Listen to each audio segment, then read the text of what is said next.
আসসালামু আলাইকুম আমার প্রিয় অমর প্রবাসী ভাই ও বন্ধুরা, আশা করি সবাই অনেক বেশি ভালো আছেন এবং সুস্থ আছেন। তো চলুন আজকে জেনে নেই ওমান থেকে পাওয়া 6টি গুরুত্বপূর্ণ সংবাদ। তো দেখবো আজকে সংবাদগুলো কি কি।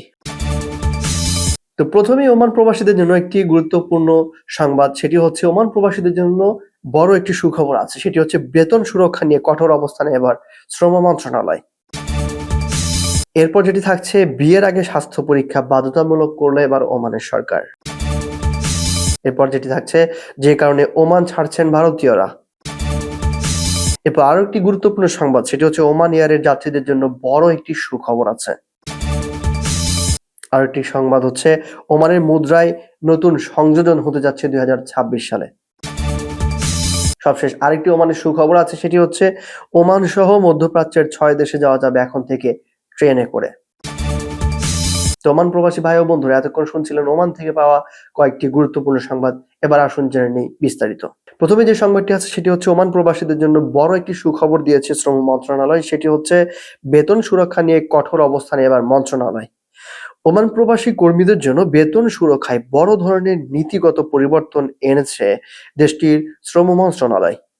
নতুন নির্দেশনায় বলা হয়েছে, কোনো প্রতিষ্ঠানে মালিক বা নিয়োগকর্তা ইচ্ছে মতো আর বেতন আটকে রাখতে বা দেরিতে দিতে পারবে না। বাধ্যতামূলকভাবে সকল কর্মীর বেতন ওয়েজ প্রোটেকশন সিস্টেম বা WPS বা ব্যাংকিং চ্যানেলের মাধ্যমে পরিশোধ করতে হবে। নিয়ম অমান্যকারী প্রতিষ্ঠানের বিরুদ্ধে কঠোর প্রশাসনিক ব্যবস্থা গ্রহণ করা হবে বলে কর্তৃপক্ষ জানিয়েছে।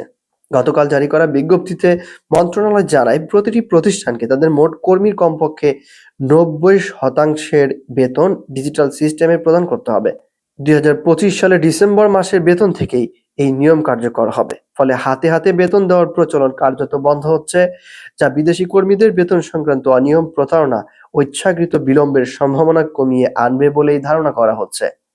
কর্তৃপক্ষরা জানায়, যেসব মালিক বা কফিল সময় মতো বেতন প্রদান করবেন না বা WPS অনুসরণে ব্যর্থ হবেন, তাদের বিরুদ্ধে আইনি ব্যবস্থা নেওয়া হবে। শ্রমিকদের বেতন নির্ধারিত সময়ের মধ্যে ব্যাংক অ্যাকাউন্টে জমা দিতে হবে এবং এই প্রক্রিয়া ডিজিটালভাবে মন্ত্রণালয় পর্যবেক্ষণ করবে। ওমান সরকারের এই উদ্যোগকে প্রবাসী শ্রমিকদের অধিকার সুরক্ষা ও শ্রম বাজারে শৃঙ্খলা প্রতিষ্ঠার ক্ষেত্রে একটি গুরুত্বপূর্ণ পদক্ষেপ হিসেবে দেখা হচ্ছে।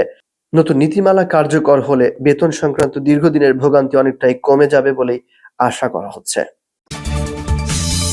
আর এদিকে এবার ওমানে বিয়ের আগে স্বাস্থ্য পরীক্ষা বাধ্যতামূলক করলো। ওমান জুড়ে বৃহস্পতিবার থেকে বিবাহ পূর্ব বাধ্যতামূলক স্বাস্থ্য পরীক্ষা কার্যকর রয়েছে। রয়্যাল ডিক্রির মাধ্যমে চালু হওয়া এই নীতিকে পরিবার স্বাস্থ্য সুরক্ষা, বংশগত রোগ প্রতিরোধ এবং সংক্রামক রোগ নিয়ন্ত্রণে একটি গুরুত্বপূর্ণ পদক্ষেপ হিসেবে দেখছে সংশ্লিষ্ট কর্তৃপক্ষ। স্বাস্থ্য মন্ত্রণালয় জানিয়েছে, ওমানি নাগরিকদের পাশাপাশি যদি বর কনে দুজনের একজন অওমানীয় হন, তবুও এই পরীক্ষা বাধ্যতামূলক হবে। বিবাহ দেশে বা দেশের বাইরে যে স্থানে অনুষ্ঠিত হোক না কেন, নতুন নীতিমালা অনুযায়ী পরীক্ষা সম্পন্ন না হলে কোনো বিয়ের নিবন্ধন চূড়ান্ত করা হবে না। পরীক্ষার আওতায় সিকেল সেল অ্যানিমিয়া ও থ্যালাসেমিয়ার মতো বংশগত রক্ত রোগ শনাক্তকরণ সহ হেপাটাইটিস বি, হেপাটাইটিস সি এবং HIV/AIDS সহ সংক্রামক রোগ স্ক্রিনিং অন্তর্ভুক্ত করা হয়েছে। মন্ত্রণালয়ের মতে, এই উদ্যোগ সমাজে জিনগত রোগের ঝুঁকি কমাতে এবং সংক্রামক রোগ দমনে দীর্ঘমেয়াদী প্রতিরোধমূলক ব্যবস্থার অংশ। ওমানে 1999 সাল থেকে স্বেচ্ছাসেবীভাবে বিবাহ পূর্ব স্বাস্থ্য পরীক্ষা চালু থাকলেও 2025 সালে অংশগ্রহণের হার ছিল মাত্র 42%। এই কারণে বাধ্যতামূলক ব্যবস্থায় যেতে হয়েছে বলে জানিয়েছে মন্ত্রণালয়। তবে কর্তৃপক্ষ স্পষ্ট করেছে, বাধ্যতামূলক বলতে কেবল পরীক্ষা করানোকে বোঝায়, কারো বিবাহের সিদ্ধান্তে রাষ্ট্র হস্তক্ষেপ করবে না। পরীক্ষার ফলের ভিত্তিতে দম্পতিকে প্রয়োজনীয় স্বাস্থ্য পরামর্শ প্রদান করা হবে। পরীক্ষা দেশের সব সরকারি প্রাথমিক স্বাস্থ্য কেন্দ্র এবং অনুমোদিত বেসরকারি প্রতিষ্ঠানে পাওয়া যাবে। প্রয়োজনীয় সব পরীক্ষা ও কাউন্সেলিং শেষ হলে একটি অফিসিয়াল সার্টিফিকেট ইস্যু করা হবে, যা সুপ্রিম জুডিশিয়াল কাউন্সিলের নটারি পাবলিক প্ল্যাটফর্মের সঙ্গে ডিজিটালি সংযুক্ত থাকবে। মন্ত্রণালয় নিশ্চিত করেছে, ব্যক্তিগত স্বাস্থ্য তথ্য সম্পূর্ণ গোপন রাখা হবে এবং কোনো তৃতীয় পক্ষের সঙ্গে শেয়ার করা হবে না। আর এদিকে এবার যে কারণে ওমান ছাড়ছেন ভারতীয় প্রবাসীরা। ওমানের শ্রম বাজারে প্রবাসী কর্মীর সংখ্যা কমে যাওয়ার পেছনে বর্তমান মজুরি কাঠামো গুরুত্বপূর্ণ ভূমিকা রাখছে বলে জানিয়েছে দেশটির শ্রম মন্ত্রণালয়। মন্ত্রণালয়ের মুখপাত্র ও শ্রম অধিদপ্তরের মহাপরিচালক আম্মার বিন সালেম আল সাদি জানান, বর্তমানে ভারতে বেতন অনেক ক্ষেত্রে ওমানের সমপর্যায়ে পৌঁছে যাওয়ায় শ্রমিকরা মধ্যপ্রাচ্যের চাকরির প্রতি আগের মতো আগ্রহ দেখাচ্ছেন না।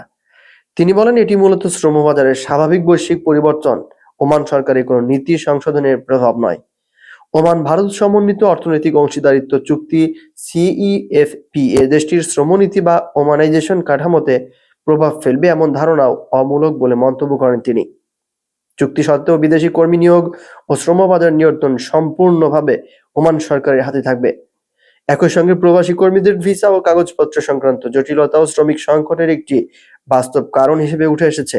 সাম্প্রতিক সময়ে ওমান সহ মধ্যপ্রাচ্যের বিভিন্ন দেশে ভিসা কোটার সীমাবদ্ধতা, পেশা পরিবর্তনের কঠোরতা, অনুমোদিত ভিসা ক্যাটাগরির সংকোচন এবং ভিসা স্ট্যাটাস হালনাগাদে বিলম্ব অনেক কর্মীর চাকরির সুযোগকে সীমিত করে তুলছে।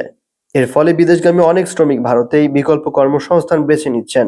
ওমানি সরকারের ব্যাখ্যায় বলা হয়, সিইপিএ এর মূল লক্ষ্য দুই দেশের মধ্যে বাণিজ্য ও বিনিয়োগ বাড়ানো। তবে দেশের শ্রমনীতির কেন্দ্রবিন্দুতে থাকবে ওমানি নাগরিকদের কর্মসংস্থান বৃদ্ধি, দক্ষতা উন্নয়ন এবং শ্রমবাজারে তাদের অগ্রাধিকার নিশ্চিত করা। ওমান ভারত সিইপিএ নিয়ে আয়োজিত এক ব্রিফিংয়ে কর্তৃপক্ষ জনমনে থাকা উদ্বেগ দূর করার চেষ্টা করেছে। শ্রম মন্ত্রণালয় পুনরায় জানায়, আন্তর্জাতিক অংশীদারিত্ব বাড়লেও শ্রমবাজারের জাতীয় স্বার্থ ও বিদেশি কর্মী নিয়ন্ত্রণ উভয় ক্ষেত্রেই ওমান সরকারের পূর্ণ সার্বভৌম ক্ষমতা অক্ষুণ্ণ থাকবে। আর এদিকে এবার ওমান এয়ারের যাত্রীদের জন্য বড় একটি সুখবর। ওমান এয়ারের রুট সম্প্রসারণে বড় অগ্রগতি এসেছে। দেশটির সিভিল এভিয়েশন অথরিটি বা সিএএ বিমান সংস্থাটিকে মধ্যপ্রাচ্য ও ইউরোপের নতুন কয়েকটি গন্তব্যে নিয়মিত শিডিউল ফ্লাইট পরিচালনার অনুমোদন দিয়েছে। যাত্রী সেবা উন্নয়ন ও আকাশপথে যোগাযোগ বৃদ্ধি করতে কর্তৃপক্ষ এই সিদ্ধান্ত গ্রহণ করেছে। সিএএ এর অনুমোদিত নতুন শিডিউল অনুযায়ী আগামী জানুয়ারি 2026 থেকে মাস্কাট বাগদাদ রুটে সরাসরি ফ্লাইট চালু করবে ওমান এয়ার। একই তারিখে বাগদাদ হয়ে ডেনমার্কের কোপেনহেগেনে সংযুক্ত ফ্লাইটটিও শুরু হবে। মধ্যপ্রাচ্যের ভ্রমণ চাহিদা বিবেচনায় এটি একটি গুরুত্বপূর্ণ সংযোজন বলে মনে করছেন বিশেষজ্ঞরা। এছাড়া 31 জানুয়ারি 2026 থেকে সৌদি আরবের তাইব শহরে নিয়মিত ফ্লাইট পরিচালনার কথাও নিশ্চিত করেছে সিএএ। এই রুটটিকে ধর্মীয় ও বাণিজ্যিক ভ্রমণের জন্য বিশেষভাবে গুরুত্বপূর্ণ বলে বিবেচনা করা হচ্ছে। ভবিষ্যৎ পরিকল্পনার অংশ হিসেবে 25 ডিসেম্বর 2026 থেকে সালালা ও রাশিয়ার সেরেমেতিভিও আন্তর্জাতিক বিমানবন্দরের মধ্যে নতুন রুট চালুর প্রস্তুতি নিচ্ছে ওমান এয়ার। এই রুটটি দক্ষিণ ওমানের পর্যটন শিল্পে নতুন গতি যোগ করতে পারে বলে আশা করা হচ্ছে। কর্তৃপক্ষ বলছে, নতুন গন্তব্যসমূহ চালুর মাধ্যমে ওমান এয়ারের নেটওয়ার্ক আরও প্রসারিত হবে এবং প্রবাসী, ব্যবসায়ী ও পর্যটকদের জন্য আন্তর্জাতিক ভ্রমণ আরও সহজ ও সুবিধাজনক হয়ে উঠবে। এই উদ্যোগ ওমানকে আঞ্চলিক এভিয়েশন হাবে রূপ দেওয়ার প্রচেষ্টাকে আরও ত্বরান্বিত করবে। আর এদিকে এবার ওমানের মুদ্রায় নতুন সংযোজন। ওমানের সেন্ট্রাল ব্যাংক আগামী 11 জানুয়ারি 2026 তারিখে প্রথমবারের মতো 1 রিয়ালের স্মারক পলিমার নোট বাজারে ছাড়ার ঘোষণা দিয়েছে।